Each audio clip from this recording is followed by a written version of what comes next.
नमस्ते प्रणाम। मंजू वर्मा जिला अम्बेडकर नगर टांडा से स्वागत बा मंजू लोकगीत 123 की चैनल पे। आज आप सबके बीच बहुत दर्दनाक सास और बहू का गीत लेके आ है। तो यह गीत में बा कि एक सास बहू हैं, तो जौन बहू हैं उनका मर्द परदेश रहा थीन, यानी सास का बेटा परदेश रहा थीन। तो वहाँ से जब रुपया भेजा थीन ढेर ढेर महतारिक लगे, तो बहू जौन है देखा थीन रुपया, तो एक दोनों के मन में लालच बसत है कि काश ऐसे पैसा हमें देती तो ज़्यादा अच्छा रहा। तो अपने सास से पूछत है बहू कि ये माँ कहिए अपने बेटवा तू परदेश भेजू है, इतना रुपया भेजे लागिन, रोज रोज हिसाब जब ले लागिन। तो एक दिन सास के गुस्सा आई जात है, तो पतोह के अपने मारे के प्लान बनाए ले थी कि अगर हमारी पतोह रही रोज रोज हमारे पैसा का हिसाब ले और ला ऐसा करी कि न मार डारी जान से जाकि कुल कलकान छूट गया।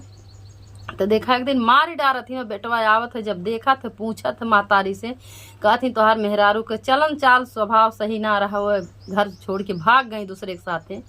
तो आप लोगन जरूर यह गीत पे पूरा बना रही है, बहुत दर्दनाक गाना बा। अच्छा लगी वीडियो शेयर करी है, लाइक करी है, कमेंट में बताइए है गीत कैसन बा। यह गीत का लेखक है सिंगर माही भारती। तो आप लोगन जरूर पूरा गाना शेयर करी है, उनके चैनल पे पढ़ब आप लोगन।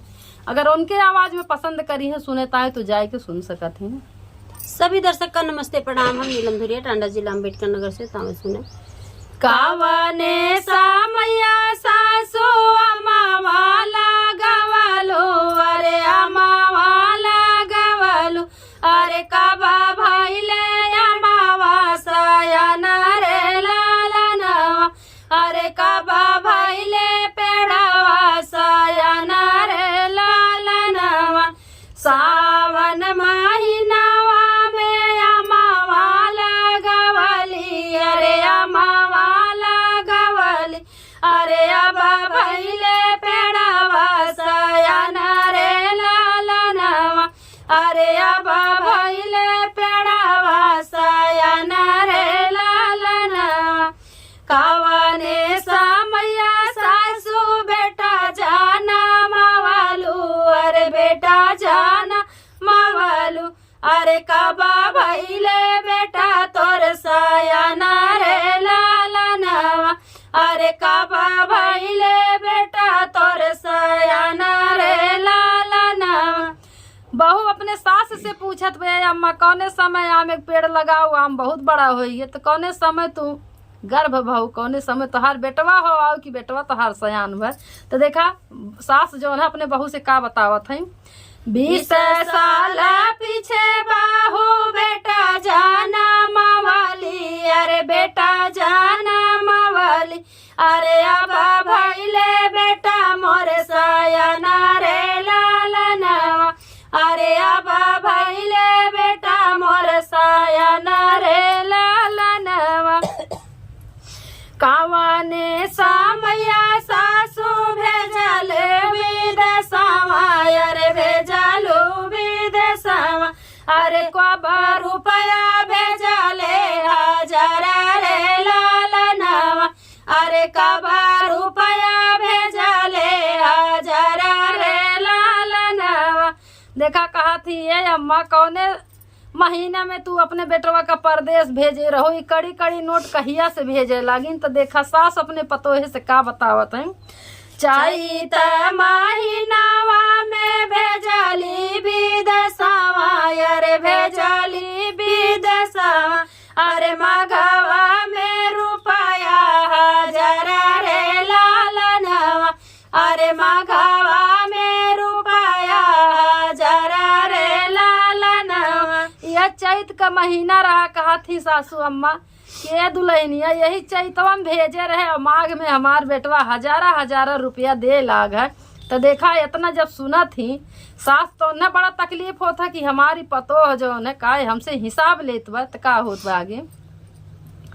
इतना सुनता सासू के बड़ा धोखा भइले, अरे बड़ा धोखा भइले, अरे बहू ले हमारो हिसाब रे लालनवा, अरे बहू ले हमारो हिसाब रे लालनवा। सासू ननद मिली कैली पालनवा, अरे कैली पालनवा, अरे मारा भय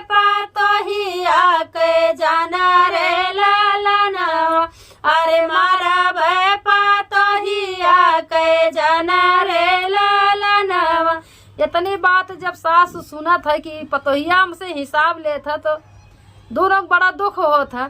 तो सास और ननद मिलके प्लान एक ठी बनावथिन कि एक चला जान से हमरे लोगन मार डारी, जोने रोज के कलिकान खत्म हो जात। एक दिन देखा का करथिन, जाओ बाहू रही है हो हमारे आंगनवा, अरे हमारे आंगनवा, अरे रोजा ले है हमारो ही सबरे लालनवा, अरे रोजा ले है हमारो ही सबरे लालनवा, मारी के पातोहिया का फेंकब, मारी के पातया फेंकबै तलावा पोखरवा, अरे तलावा पोखरवा, मारी के पातया फेंकबै तलावा पोखरवा, अरे तलावा पोखरवा, अरे काटी लईबै केरावा के पेड़ा रे लालनवा,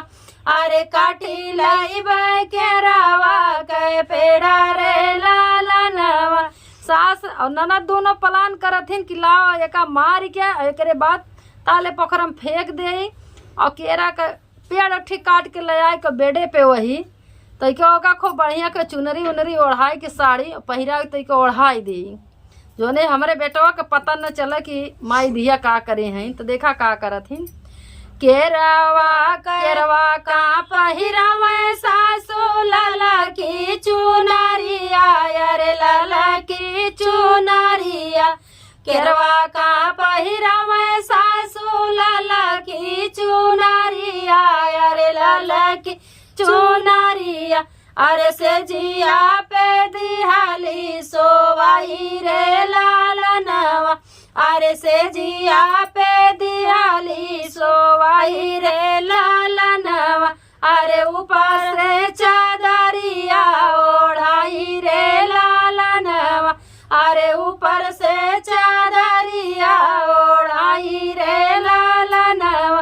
केरा का पेड़ काट के ले आइन, ओका खूब बढ़िया से चुनरी उनरी पहिराए के बेड पे सोवाए दी, बढ़िया बिस्तरा लगाए के और ऊपर से चादर ओढ़ाए दी, जोने लागे कि कौनो मनई सोवत बा। इतना सास और ननद करत हई। तो देखा का होत बा, बारहे बारिशवा पे अइले पारदेसिया, अरे अइले पारदेसिया, बारहे बारिशवा पे अइले पारदेसिया, अरे अइले पारदेसिया, अरे ठाड़ी भइले अपना गिराई रे लालनवा, अरे दुआरे पे बैठे मन गिराई रे लालनवा, सासू लइके निकरेली चनना पीड़ाइया, अरे चनना पीड़ाइया, अरे बहिनी गेड़ुआ जोड़ा पानी रे लालनवा, अरे बहिनी गेड़ुआ जोड़ा पानी रे लालनवा। 12 साल पे वो बेटवा परदेश से आवत दुआरे अपन मन गिरा बैठत बा। तो माई देखा पिढ़ई लेके आवत ही और बहन जो है गिलास में ठंडा पानी लेके आवत ही। तो देखा जब अपने मेहरारू को ना देखत बा तो का कुछ शक होता तो माई से का कहत है बेटवा, ओते धारा माई मोरी चनना पीढ़ाइया, अरे चनना पीढ़ाइया, अरे ओते धारा लोटिया के पानी रे लालनवा, अरे ओते धारा गिलासवा के पानी रे लालनवा, नाही मारे लागल माई भूखिया पियासिया, अरे भूखिया पियासिया, अरे रनिया के आवे बाड़ी आदरे लालनवा, अरे रनिया के आवे बाड़ी आदरे लालनवा, हमारी रानिया माई कहाँ छिपावलू, अरे कहाँ छिपावलू, अरे देत्यू सूरतिया देखाई रे लालनवा, अरे देत्यू सूरतिया देखाई रे लालनवा, बारहे बारिशता कमाई रहले विदेशवा, अरे रानिया के आवे बड़ी याद रे लालनवा, अरे रानिया के आवे बड़ी याद रे लालनवा। देखा बेटवा कहा तो ए माई 12 साल तक हम विदेश में रहे हैं, हमरे मेहरारू बड़ा याद आवत रहा, थोड़ा था उनका शकल तू देखा दो सूरत, हमें बहुत मोह लाग बा, कहाँ छिपाए हो माई से। देखा बेटवा बहुत पूछा तो लेकिन माई का कहा थी। अब देखा माई का हाल सुना, कितना वह बेचारी पतोहे के ऊपर लक्षण लगावत है। तोहरे रानीवा बेटे निकना चालनिया, अरे निकना चालनिया, तोहरे रनिया के बेटा निकना चालनिया, अरे निकना चालनिया, अरे छोड़ी गईली अपनी ससुरारी रे लालनवा, अरे छोड़ी गईली अपनी ससुरारी रे लालनवा।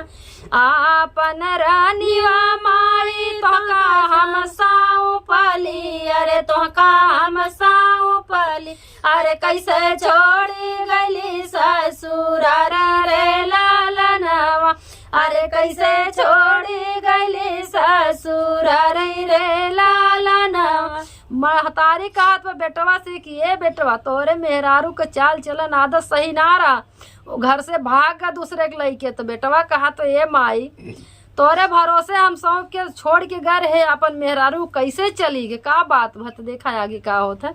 धीरे धीरे परगा बढ़ावाले भीतरिया, बढ़ावाले भीतरिया, अरे देखा लिहले के रावा के पेड़ा रे लालनवा, अरे देखी लिहले के रावा के पेड़ा रे लालनवा।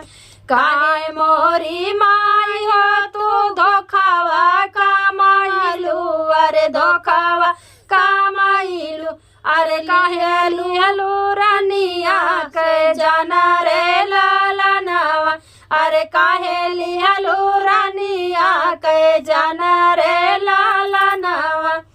बेटवा कहत बा ए माई तू झूठ बोलत हऊ हमसे। जब माई कहा थी तोहार मेहरारू भाग गए तो बेटवा धीरे धीरे घर में जैसे जाता तो बेड पे ओकर नजर पहुंचे था, केरा का पेड़ हुए देखात रहा था, कहूँ से देखा था तो जुड़ते अपने माई से कहते माई इतना तू हमरे साथे छल करत हऊ, यस तो महतारी ना देखे तो देखा का हो, तो काहे तू हमरे मेहरारू को मारी है, ओका पूरा पता हो गया। तो देखा का हो तोहरी रानीवा बेटा बड़ी कूला छनिया, अरे बड़ी कूला छिनिया, अरे रुपया के मगली सबरे लालनवा, अरे रुपया के मगली सबरे लालनवा। कहती तोहार मेहरारू बहुत खराब रही, रुपया का हिसाब मांगत रही, जितना तू कमा के देत रहे बेटवा वो का हिसाब किताब हमसे लेत रही है। ते भैया जनवे से ले ली मैं सही नाही कैले बेटा मसली गटाइया, अरे कसली गटाइया, सही नाही गैले बेटा कसली गटाइया, अरे कसली गटाइया, अरे हमाली हली बहू गए परान रे लालनवा, अरे हमाली हली बहू गए परान रे लालनवा। सुना कैलू माई मोरा दुई परिवारवा, अरे दुई परिवारवा, अरे का नहीं हर ससुरार रे लालनवा, अरे का नहीं हर ससुरार रे लालनवा, अरे का नहीं हर ससुरार रे लालनवा। बेटवा कहत भाई ए माई तू हमार मेहरारू मार के ठीक ना करू, अरे दूधू घर तू उजाड़ दू, कुलच्छनी तू खुद हऊ पापिन हऊ, बतावा एक तो हमें सुन कह दू हमार घर उजाड़ दू, नैहर ससुरार हमार एकदम मारू उजाड़ दू, तू खुद खराब बाटू। बेटवा समझाओ अपने महतारी का। धन्यवाद।